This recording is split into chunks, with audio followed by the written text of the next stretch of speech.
देखिए आप जेडीयू का रिएक्शन देखिए। जेडीयू यानी नीतीश कुमार की पार्टी कह रही है नई संसद का उद्घाटन तानाशाही है, देश का कलंक लिखा जा रहा है। देखिए तो बिहार की दो पार्टियों का रिएक्शन आ गया। एक ने ताबूत बताया, दूसरे ने कलंक बताया। सौरभ जी गमले में उगे हुए पौधे जो बौने कद के होते हैं वो वटवृक्ष पर तुलना नहीं, उन पर कमेंट, उनके कमेंट को बहुत ध्यान से करने की शब्दों का चयन देखिए, ये देश का कलंक इसको बताया जा रहा है। आज नई पार्लियामेंट वास्तव में देश के इतिहास की नई इबारत लिखी जा रही है। नहीं, ये आज मुझे लगता है कि जो भी देश प्रेमी भारतीय होगा वो बहुत रोमांचित होगा। आप आज के प्रतीक देखिए ना, आज के प्रतीक देखिए आप।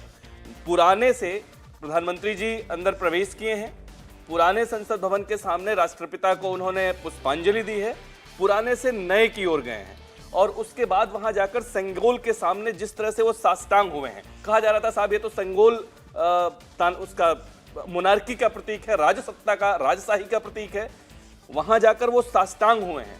बेसिकली जिसको राजदंड और धर्मदंड के मायने ना पता हो, जिसको ये ना पता हो कि ये किस भाव से दिया जाता था। अगर आप अनुमति दें तो मैं 2 मिनट में अपने दर्शकों को सेंगोल का जो दर्शन है, उसकी जो वैचारिकी है, उससे अवगत कराऊं कि जो सेंगोल जिसे हम राजदंड कह रहे हैं, वास्तव में वो इसलिए नहीं दिया जाता था कि वो दंडित करना है, इसलिए दिया जाता था कि उस राजसत्ता जो शासन कर रहा है उसको हमेशा ये स्मरण रहे कि इसके माध्यम से, ये जो उसको दिया गया है राजदंड, इसके माध्यम से अपनी प्रजा का कल्याण करना है उसको, इसके माध्यम से जो उसकी प्रजा है उसका पुत्रवत पालन करना है उसको, और दोषियों को दंडित करना है।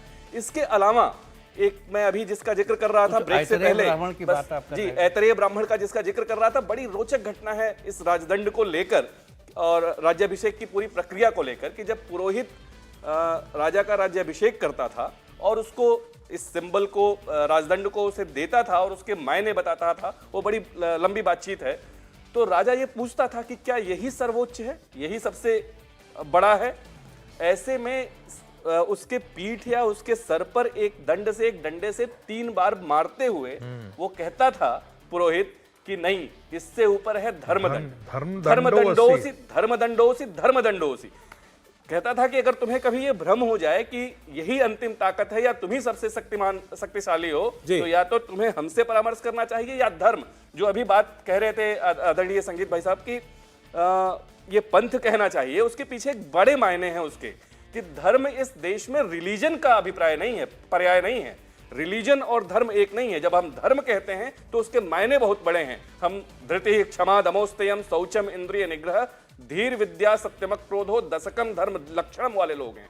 यानी ये जो पूरी आचार व्यवस्था थी, पूरी जो हमारे आचरण की व्यवस्था थी, उसको हम धर्म कहते थे। ठीक है, ये बड़ी व्यापक व्यवस्था थी। तो इसमें, लेकिन जिस राजदंड में आपको धर्म और न्याय नजर आ रहा है, उसमें कलंक क्यों दिखाई दे रहा है? कुछ सौरभ जी इस पे अच्छा वो बयान भी आ गया, एक बार सुन ले फिर मैं आता हूं। किसी के आंख में मोतिया हो जाए तो कुछ सुन ही लेते हैं, एक बार उस पर बात करते हैं फिर। आजाद हिंदुस्तान का एक ऐसा प्रधानमंत्री जिसने सनातन धर्म के लगभग हिंदी भाषी क्षेत्र में 2416 मंदिरों को तोड़ दिया, भारत माता के मंदिर को तोड़ दिया, आज इतिहास को कलंकित कर रहा है कि वीर सावरकर जिसने 5 बार अंग्रेजों से माफी मांगा, वीर सावरकर जो अंग्रेज के पेंशन पर 65 रुपया था, वीर सावरकर जिसको अंग्रेजों ने रहने को आवास दिया था, आज उसके जन्मदिन के नाम पर देश के इतिहास के वो पुरोधा डॉक्टर भीमराव अंबेडकर, सरदार वल्लभ भाई पटेल, डॉक्टर राजेंद्र प्रसाद, पंडित जवाहरलाल नेहरू जैसी विभूतियों को, जो सेंट्रल हॉल में जिनको याद किया जाता था, सेंट्रल हॉल की भूमिका को समाप्त कर करके नए दौर में मोदी इतिहास रचने की रचना हो रही है। ये निश्चित रूप से देश के संसदीय लोकतंत्र का अधिनायकवाद की ओर बढ़ता हुआ कदम है।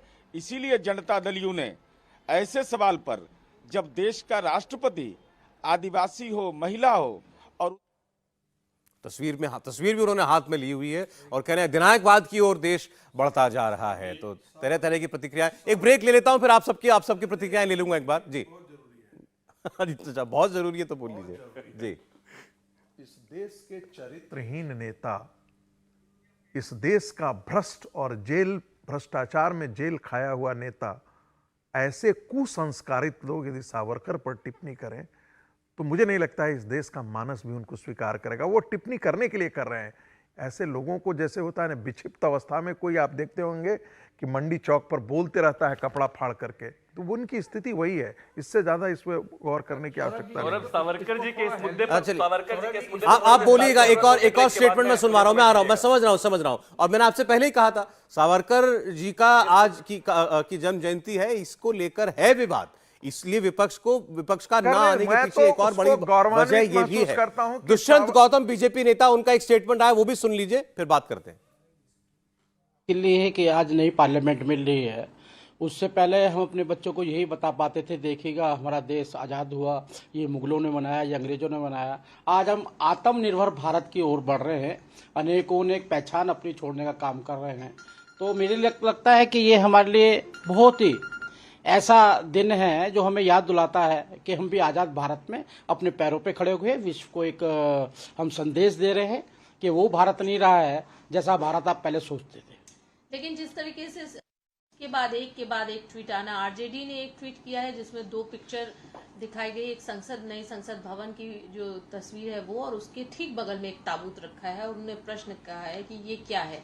तो उसके साथ इसकी तुलना आखिर क्यों? देखिए, पार्लियामेंट का उद्घाटन को 15-20 दिन लगातार सुर्खियों में है, और ये डेली नई नई चीजें ढूंढते हैं विरोध करने की। मतलब इनका काम विरोध करना ही है, कोई अच्छी चीज इनको दिखाई नहीं दे रही है, खाली इनका मोदी जी का विरोध है। आज उसको ताबूत के रूप में बता रहे, पहले क्या आप जीरो के अंदर बैठे हुए थे, गोल शून्य के अंदर बैठे हुए थे, शून्य की ओर जा रहे थे क्या आप? ऐसी बातें जो है, ये बुद्धिजीवी वर्ग आप एक प्रतिनिधित्व करते हैं समाज का। मुझे लगता है समाज आपको इस भावनाओं से, नकारात्मक सोच आपके बीच में है, उसको देखता है। और करें India TV news Google play store या ऐप स्टोर पर।